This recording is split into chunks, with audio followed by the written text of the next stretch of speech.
madang karon mga ka-proud. Mas nalipay ko na hinog pero nalata man mga ka-proud, wala na nako kana. No, ipakita na ko sa inyo. Muning madang oh. No, so wala sa katong wala nakabalo. Mo na siyang madang mga ka-proud no. Tong shout out ko sa wala nakabalo o taga bisig asa mong dapit na lugar, kabalo ko sa diri sa tibuok Mindanao, kabalo na sila sa uban pod lugar. Mao gini siyang marang no.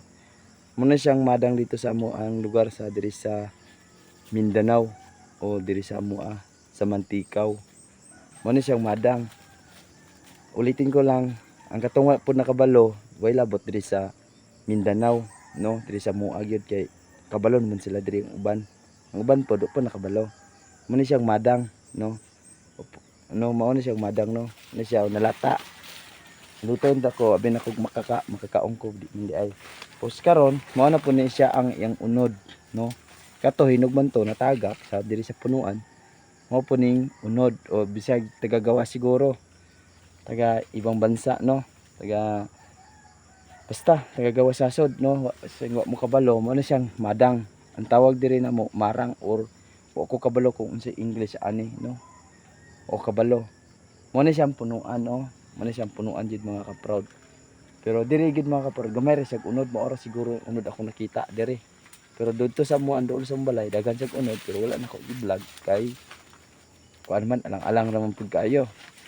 O mao na siya, ano siya unod. Lami kay ni siya hinog kay mailan nimo siya hinog ani. Humot.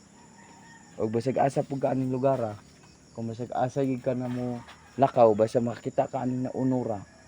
Murag mo kuan bug ka ani mura og kakaunon jud ka ani kay lami makanista ni siya humot man. Pareher gyapon na sa nangka.